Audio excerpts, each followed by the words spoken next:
This vault is fantastic. Watch the height that she gets. Wow. Coach Jay Clark says that she has to remember to keep her arms out, and that's how she'll stick it. And I don't think she's going to get the stick there. And here's a little new rule for women's gymnastics. You have to hold that finish position for 2 seconds. And she was very much on the edge, and she turned a little early. This could be a lot more deductions as we see the height. 6 feet above the table. The table's about 5 feet, so she's above the rim. If we're playing basketball, she's dunking on that ball. Who is as solid as anyone in the country, is looking to hit a routine and drop the 9.375 from Ashley Cowan. Right now, the bottom right your score, they're counting that 9.375. So they drop that score. Haleigh Bryant very well could put LSU back in the lead. It is hard to find a deduction when you watch Haleigh. She does not have a weak event. Stunning handstand. 9-9 for Bryant will keep LSU out in front of the Wildcats. Certainly she's capable of that. Wow. Another handstand right on top of the bar. Same dismount we just saw, double front half twist. That is exactly why they picked Haleigh to be the last one up on this event. They trust her, they know she's gonna hit. So I'll tell you what, so Savannah Shane here, 9.925, right? The emotion in the building and how good this routine was right here, you feel like it could be a 10.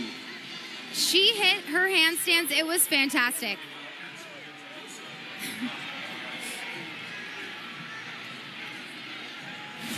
There's the... Here's a little sneak peek. He's back in the tunnel. He's got a water cup hanging out of his mouth, trying to keep calm. He told us he fully steps away from beam, takes his water break, but the intensity is still there, guys, I can promise. Oh, Taylor, Jay Clark's going to hate you for that one. I'm just going to say it. Trying to relax, relieve the tension. As we see Haleigh Bryant on beam. LSU having an amazing beam rotation. They've averaged a 9.75 this season on beam, but tonight they're averaging almost a 9.9. I'm so happy for this LSU team. I think that they really need this beam night right now to get their confidence, and I think this is really going to set them on an incredible tone for the rest of the season. I told you Kaya Johnson right before Haleigh Bryant a 9.9. Haley Davis also a 9.9. So they really needed to break that 9.9 barrier. Did Kentucky, and they did with 2 gymnasts yet to go. This is so difficult. Most gymnasts actually have to run into that, and Haleigh does it from standing. Haleigh is so consistent. I love watching her on this event.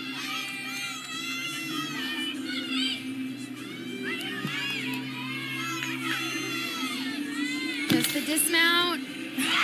Stunning.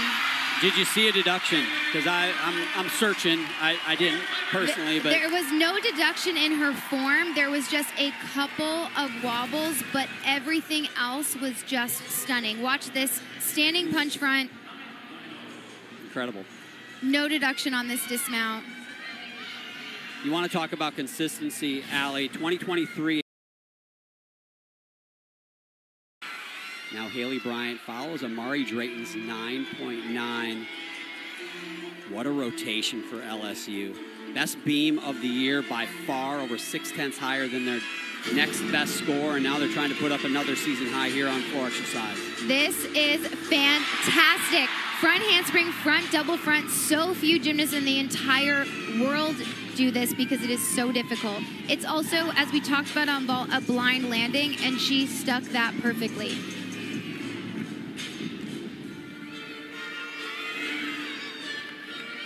What makes Haleigh really unique on floor is most gymnasts do round off back handspring back tumbling, and Haleigh only does front tumbling.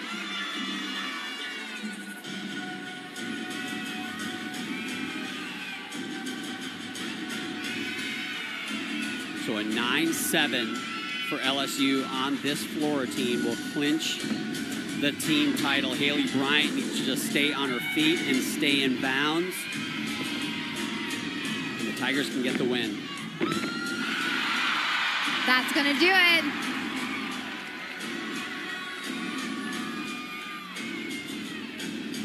You think they'll give her a 10? You know, I'm horrible at predicting 10s, but I've called for a 10 numerous times as well. It doesn't feel like a 10 night. You know, a 10 is in some ways it's an emotional decision by a judge. You feel a 9.95, and maybe it was perfect, but you got to feel that energy, that emotion, that right there was perfect. I don't know. Doesn't feel like it. I think it's going to be a 9.975.